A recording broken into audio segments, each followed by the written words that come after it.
এখন নবনিযুক্ত মাননীয় প্রধানমন্ত্রী জনাব তারেক রহমানকে অনুগ্রহপূর্বক রাষ্ট্রপতি মহোদয়ের নিকট প্রধানমন্ত্রী পদের গোপনীয়তার শপথ গ্রহণ করার জন্য সবিনয় অনুরোধ জানাচ্ছি।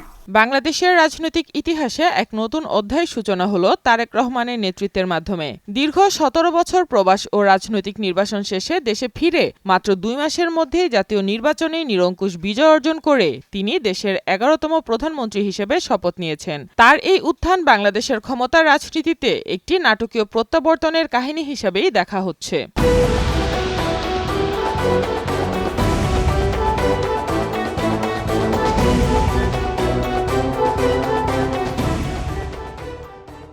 দিগন্ত টপ নিউজে আজকের বিষয় শপথ গ্রহণের মাধ্যমে তারেক রহমান সরকারের যাত্রা শুরু। রাজধানীর জাতীয় সংসদ ভবনের দক্ষিণ প্লাজায় আয়োজিত ব্যতিক্রমী অনুষ্ঠানে রাষ্ট্রপতি মোহাম্মদ শাহাবুদ্দিন তাকে শপথ বাক্য পাঠ করান। প্রচলিত বঙ্গভবন প্রথা ভেঙে সংসদ প্রাঙ্গণে এ আয়োজন সাংবিধানিক ইতিহাসে এক নতুন দৃষ্টান্ত স্থাপন করেছে।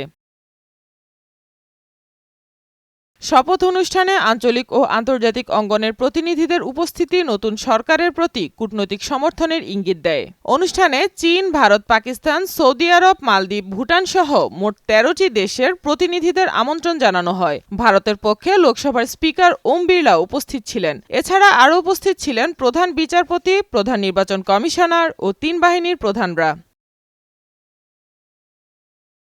নতুন মন্ত্রিসভায় অভিজ্ঞ রাজনীতিবিদ, টেকনোক্র্যাট ও তরুণ নেতৃত্বের সমন্বয় ঘটেছে। রাজনৈতিক পর্যবেক্ষকদের মতে অর্থনীতি পুনরুদ্ধার, বিনিয়োগ বৃদ্ধি, কর্মসংস্থান, বিদ্যুৎ ও জ্বালানি সংকট সমাধান এবং প্রশাসনিক সংস্কার এই ৫টি খাতই সরকারের প্রথম বছরের প্রধান অগ্রাধিকার হতে পারে।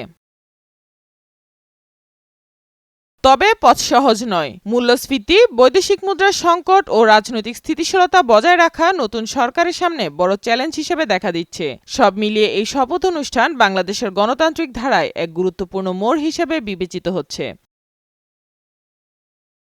সাইমা আক্তার, নয়াদিগন্ত।